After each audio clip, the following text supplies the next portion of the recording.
Oke, baik, selamat datang. Perkenalkan, saya Willy. Oke, di video ini kita akan membahas bagaimana cara mengkonfigurasikan IP address pada end devices di Cisco Packet Tracer. Nah, kita akan menerapkan IP addressing-nya itu melalui simulasi sederhana host to host, tapi masih dalam satu jaringan ya. Oke, untuk diketahui saja ini saya di sini menggunakan Cisco Packet Tracer yang versi ini ya, 8.0.0.0212. Ini salah satu bisa dikatakan yang paling terbaru ya, yang bisa teman-teman dapatkan di web Cisco. Oke, jadi itu kalau versi itu nanti kalau misalnya beda itu mungkin tampilannya agak dikit beda ya, tapi kurang lebih sama. Oke, karena kita sudah versi.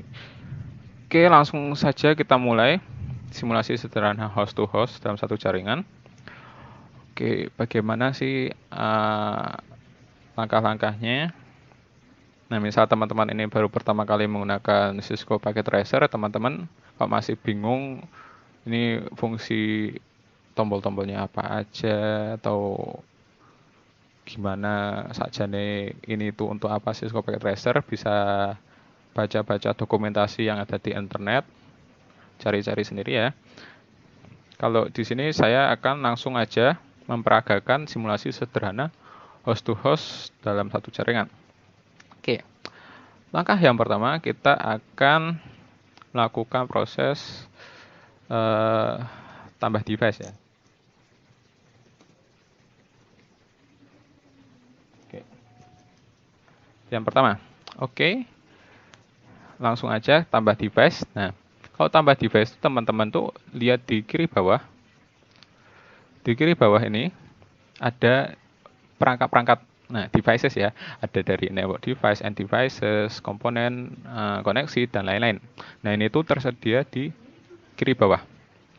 Nah kalau mau end devices, kalian pencet end devices. Nah end devices itu ada beberapa lagi, ada end devices beneran, ada home, smart city, industrial dan lain-lain ya. Karena kita sekarang mau host to host, kita akan menggunakan satu buah PC dan satu buah laptop. Nah caranya gimana? Untuk nambahin ke logical workspace, jadi ini ya, kotak ini adalah yang namanya logical workspace. Nah caranya menambahkan itu gimana? Kita bisa klik lalu mau ditaruh mana gitu, atau bisa klik seret terus taruh. Nah begitu ya, bisa seperti itu. Oke, jadi gitu ya untuk nambah device. Nah ini device-nya ada banyak, kalian bisa coba-coba lagi, coba-coba sendiri, berkreasi sendiri begitu. Oke, setelah tambah device, kita itu yang kedua itu lakukan yang namanya tambah komponen atau port ya. Cek atau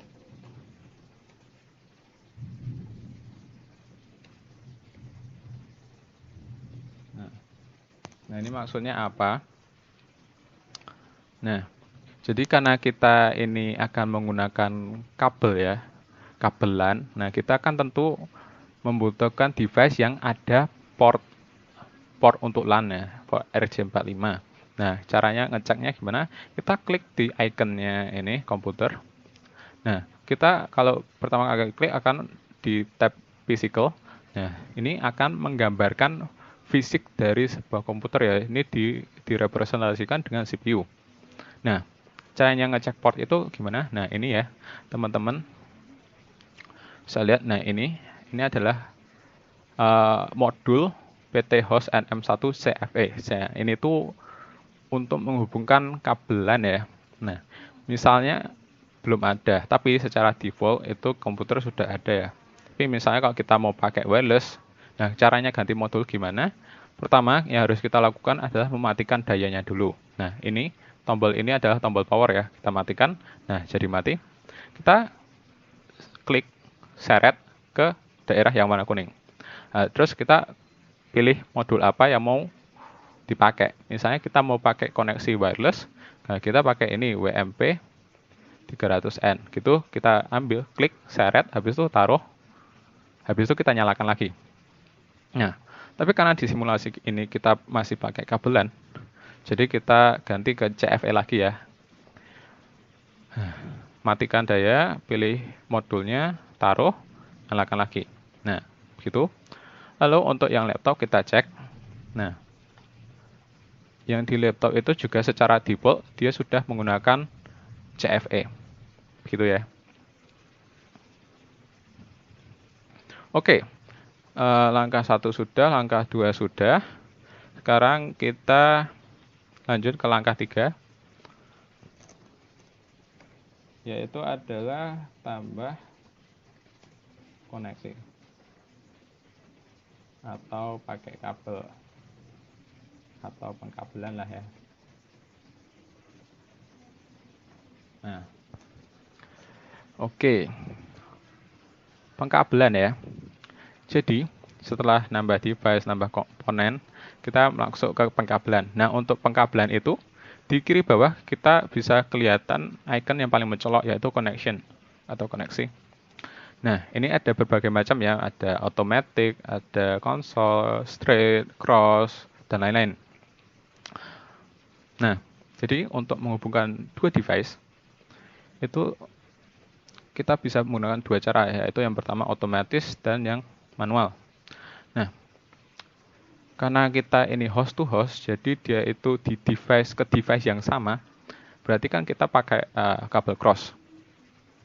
Nah, kita pertama pakai yang otomatis ya, automatic.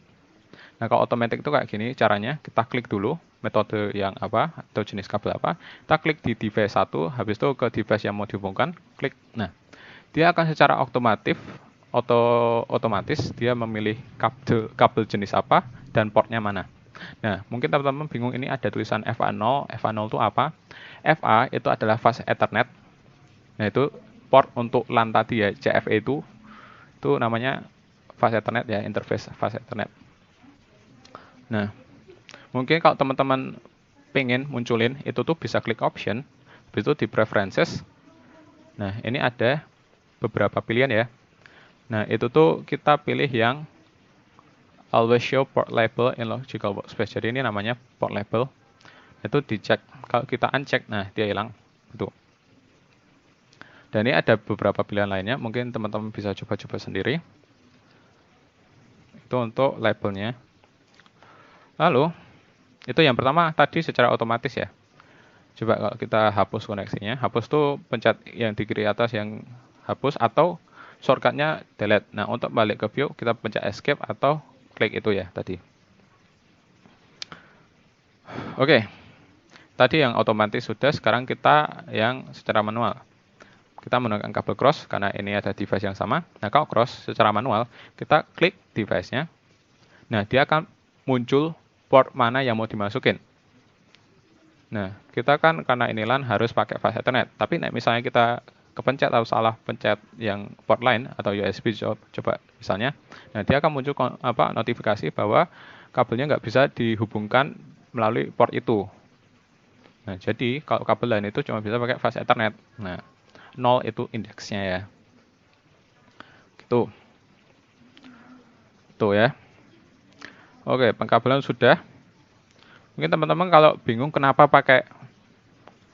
kok pakai cross nggak pakai straight, bisa baca ke materi berikutnya, karena sudah dibahas ya. Habis itu konfigurasi IP address ya, langkah 1 sampai 3 sudah selesai. Karena yang langkah keempat,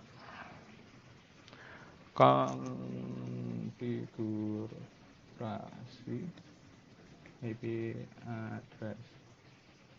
Nah, kita di sini pakai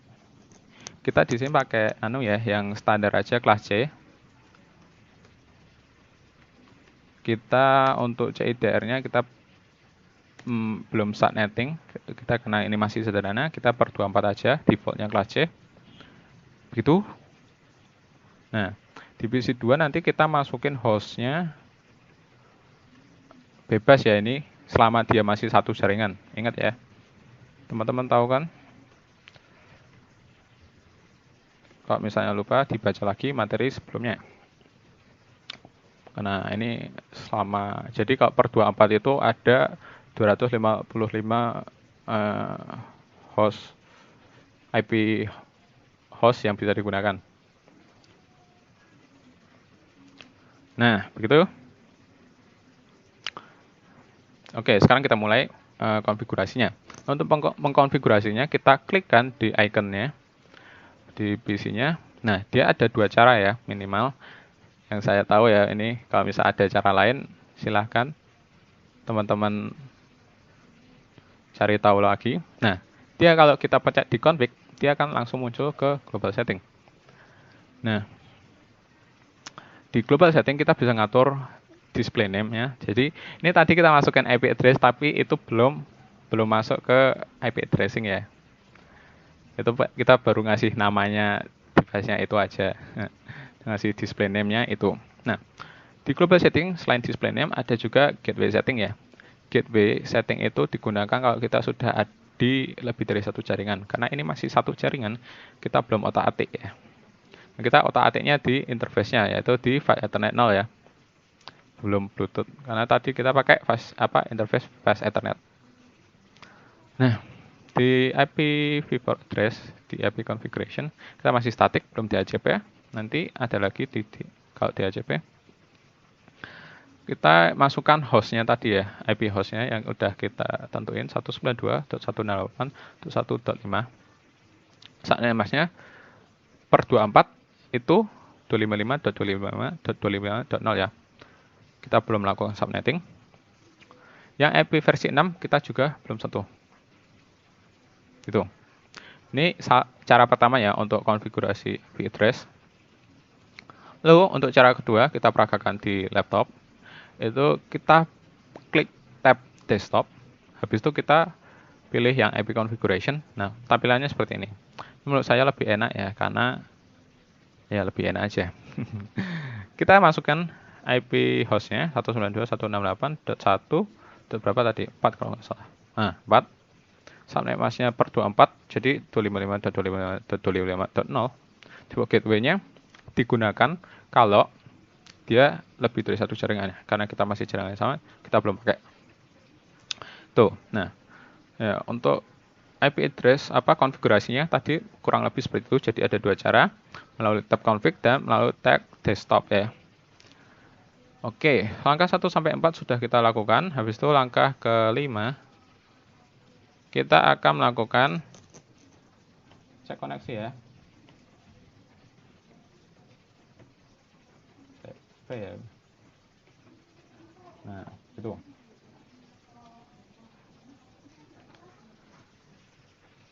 Cek konektivitas. Nah, untuk cek konektivitas itu juga ada beberapa cara. Yang pertama, itu lewat ping. Dan yang kedua, menggunakan PDU. Nah, kalau kita mau ngecek lewat ping, kita klik misalnya di laptop ya. Di desktop.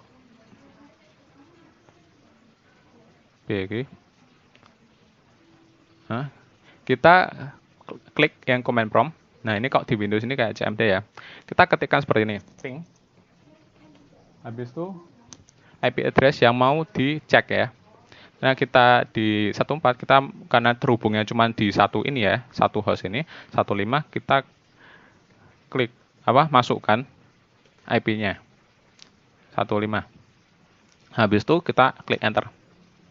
Nah, dia akan melakukan proses pinging ke IP ini dia dengan 32 bytes data. Nah, ini prosesnya seperti ini.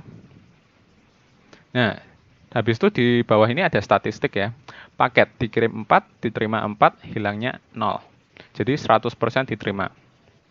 Nah, ini untuk detailnya waktunya butuh berapa lama. Nah, itu ya. Itu cara pertama untuk ngecek konektivitasnya sudah berhasil atau belum itu. Gitu yang pertama menggunakan ping. Nah, kalau udah kayak gitu, kalau ada reply-nya itu berarti dia berhasil ya, sudah terkoneksi. Nah, cara kedua kita menggunakan PDU. PDU itu gimana? PDU itu apa? PDU adalah protokol data unit. Nah, ini tuh juga digunakan untuk mengecek koneksi. Nah, ini kalian shortcutnya bisa klik pencet P atau klik di sini di kiri atas ini ada amplop ya. Kita dari pencet device yang mau ngirim ke device yang akan dikirimkan. Nah, Di kanan bawah dia akan terlihat statusnya gimana dan detailnya seperti apa, sumber apa, tujuan dan lain-lain. Nah, itu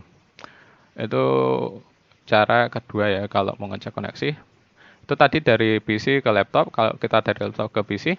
Nah, ini juga sukses ya. Oke. Nah, gimana sih kalau misalnya koneksinya salah? Nah, kita misalnya ya tadi di desktop, command prompt, ping.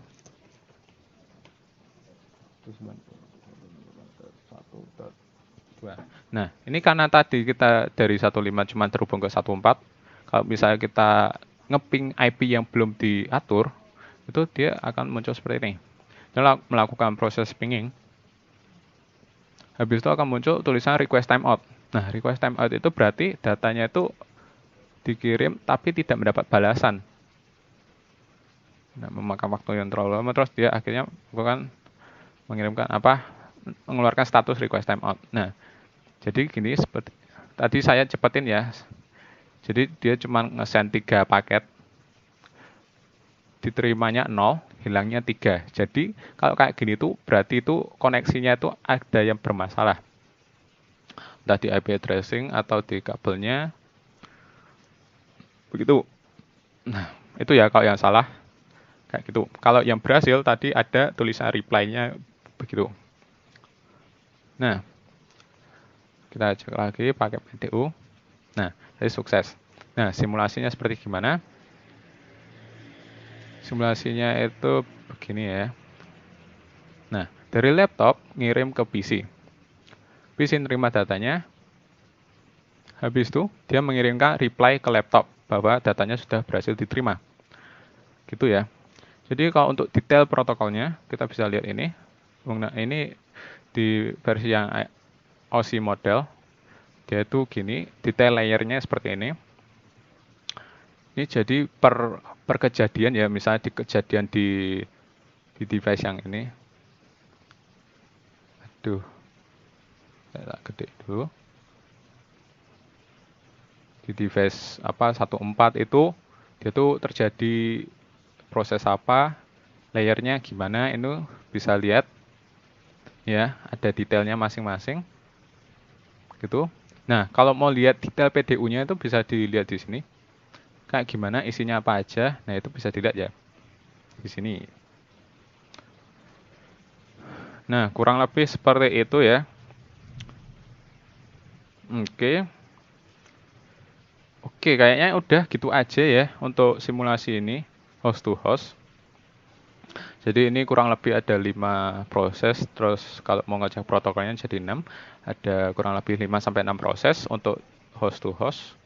Ini panjang karena saya jelasin secara detail. Kalau cuma praktek nanti cepat ya, nggak ada 3 menit kalau cuma langsung jalan gitu. Jadi ini paling sederhana ya host to host. Kalau teman-teman masih ada kesulitan atau ada yang kurang jelas atau masih bingung, atau misalnya saya dalam menjelaskan ada salah, teman-teman bisa konfirmasi atau tanya-tanya ke asisten teman-teman di plug masing-masing ya. Oke, mungkin cukup sekian untuk video kali ini. Kurang lebihnya saya mohon maaf. Saya pamit undur diri. Terima kasih.